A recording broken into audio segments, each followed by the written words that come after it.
Some films do more than entertain. They ignite real-life chaos. Colors, 1988, stirred tensions with its raw look at LA gangs.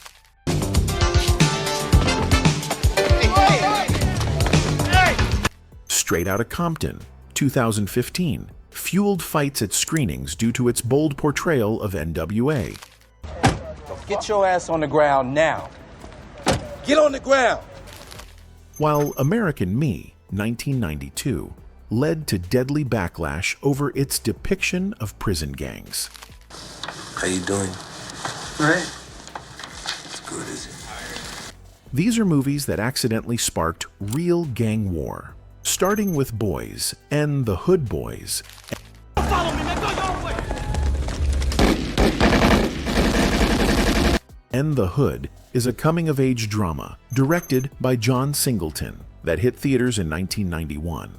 It follows the lives of three young black men growing up in South Central Los Angeles, dealing with violence, gang culture, and systemic struggles. The film gained massive attention for its raw and realistic portrayal of inner-city life, especially gang tensions between the Bloods and Crips. Though not meant to promote violence, its intense and honest depiction of gang life struck a nerve. When it premiered, several theaters across the U.S. reported shootings, stabbings, and gang-related brawls. In cities like Chicago and Los Angeles, fights broke out between rival gangs during and after screenings. The violence got so serious that theaters increased security, and some even stopped showing the film altogether. Authorities feared it was fueling real-life gang rivalries, turning what was meant as a social commentary into a spark for actual street conflict. Following that is another film that turned fiction into real chaos, The Warriors, 1979.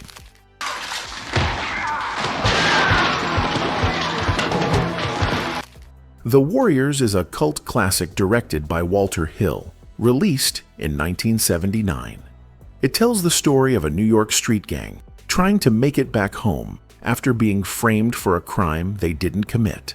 Known for its stylized gang outfits and gritty city vibe, the film quickly gained attention among real-life gangs who saw themselves in the characters. While not meant to cause trouble, the movie led to real violence across several cities. During its opening weekend, gang members showed up to theaters wearing their colors, leading to deadly fights. At least 3 people were killed, and dozens injured in gang-related incidents linked directly to the film's release. The situation became so dangerous that some theaters pulled the movie or added heavy police presence. The studio even canceled promotional events out of fear the violence would escalate. The next movie is American Me, 1992.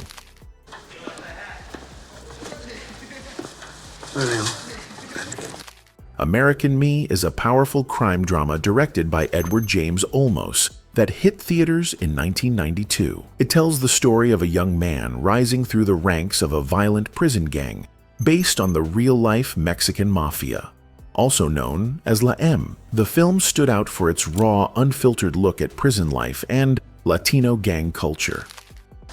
How you doing? All right. It's good, is it? But its honest storytelling came at a dangerous cost. The Mexican mafia felt disrespected by how they were portrayed, especially scenes hinting at sexual abuse and betrayal within their ranks. Soon after its release, several people linked to the movie were murdered, including consultants and possibly even friends of Olmos. He himself received death threats and had to go into hiding for a time. The film didn't just reflect gang violence, it accidentally fueled it. Real members of La M considered it an insult and responded with real-world bloodshed, making this one of the deadliest cases of a movie igniting gang retaliation. And from one violent legacy to another, let's now turn to the next explosive film, Menace II Society, 1993. Turn that motherfucking shit down. Nigga, what the f? Menace II Society is a gritty crime drama directed by the Hughes brothers, released in 1993. It follows a young black teen navigating life, violence, and gang culture in Watts, Los Angeles. Known for its raw dialogue, graphic violence, and realistic street scenes, The film became a cult favorite and a lightning rod for real-life gang tensions. Though intended as a warning about the dangers of gang life, the movie's release was followed by chaos in several cities. Rival gangs clashed at theaters, and multiple shootings were reported across the country. Some cinemas even pulled the film from screens due to safety concerns. Police departments had to boost patrols in certain neighborhoods just to manage the fallout. The film's intense portrayal of street life, paired with already rising tensions, ended up sparking real violence, especially among Bloods and Crips who felt the movie hit too close to home. With that said, another 1993 film took gang influence to a dangerous level. Let's now look at Blood In, Blood Out, 1993.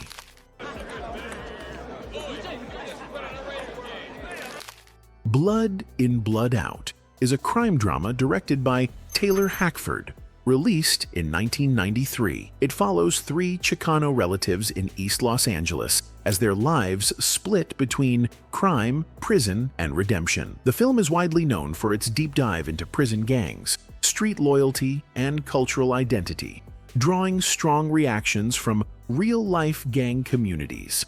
Though not designed to promote violence, the movie became an instant favorite among gang members, especially Latino crews. Its detailed portrayal of gangs like the Mexican Mafia and prison politics made it feel too real. Some theaters refused to show it over fears it would ignite violence. In cities like Los Angeles and San Antonio, gang fights broke out during and after screenings. The film's raw energy and authentic slang led many in and out of prison to embrace it as a symbol of gang pride, intensifying rivalries in both the streets and jails. What was meant as art turned into fuel for real conflicts, making it one of the most controversial gang-related films of its time. On the flip side, let's rewind to the late 80s with a film that also triggered chaos, Colors, 1988.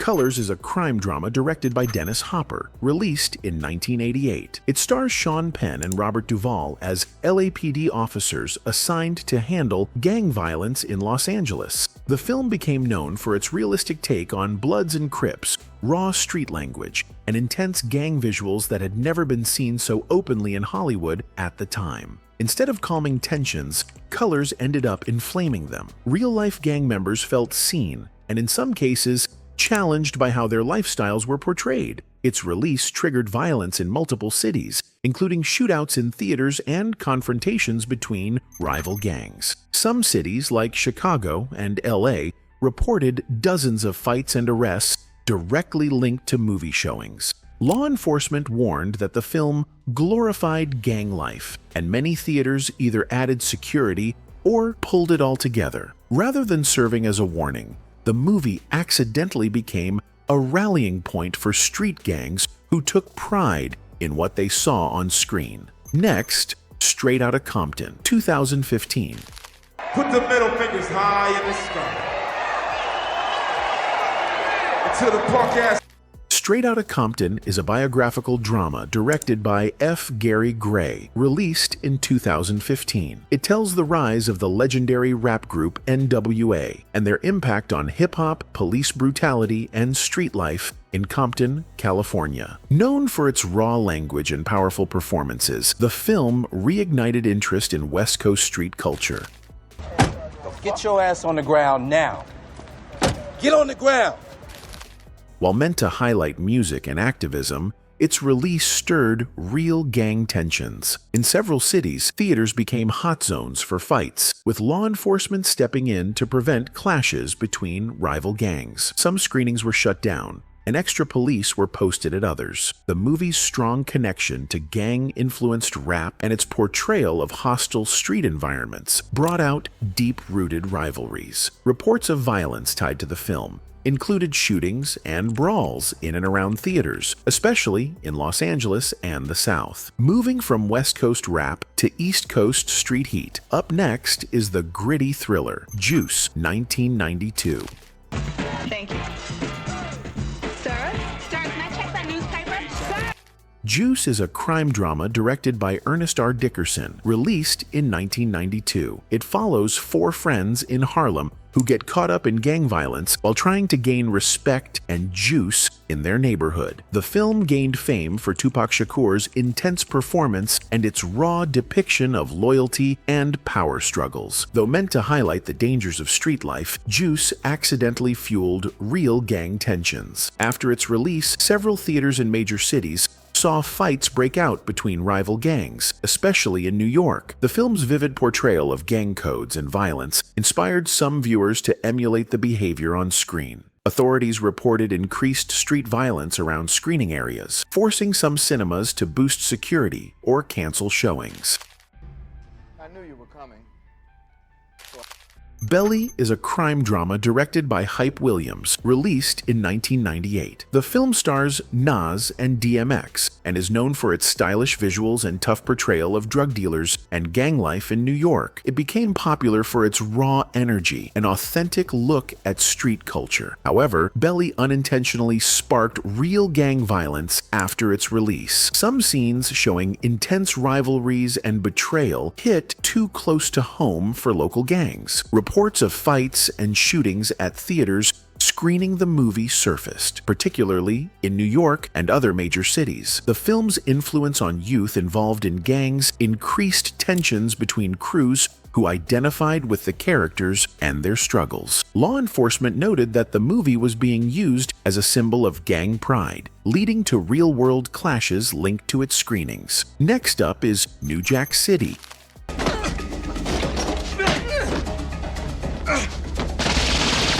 New Jack City is a crime thriller directed by Mario Van Peebles, released in 1991. The film focuses on the rise and fall of a powerful drug lord in New York City during the crack epidemic. It became famous for its intense portrayal of drug gangs and urban violence, and for popularizing the image of ruthless street criminals. Despite its intention to expose the dangers of the drug trade, New Jack City unintentionally ignited gang tensions. Its vivid depiction of gang power struggles and drug wars resonated deeply with real gangs, especially in New York and other major cities. After the movie's release, reports emerged of violent incidents near theaters and heightened gang rivalries fueled by the film's imagery. Some gangs used the movie as inspiration for turf battles, seeing the characters as symbols of power and dominance. Police had to increase patrols around screenings to prevent outbreaks of violence, making it clear that the film had sparked real gang conflicts. South Central, 1992. If you hit a man in his face, in time, his wound.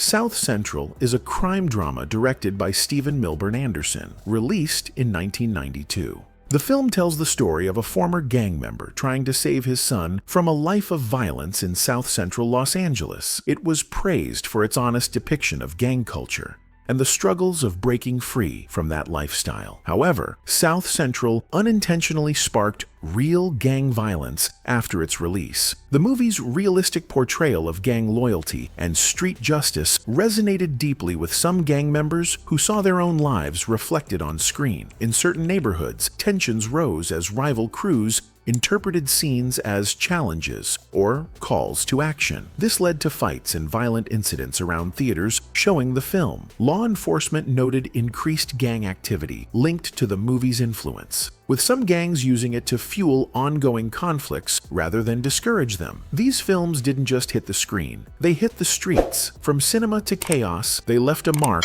far beyond Hollywood. Some stories were just too real to ignore.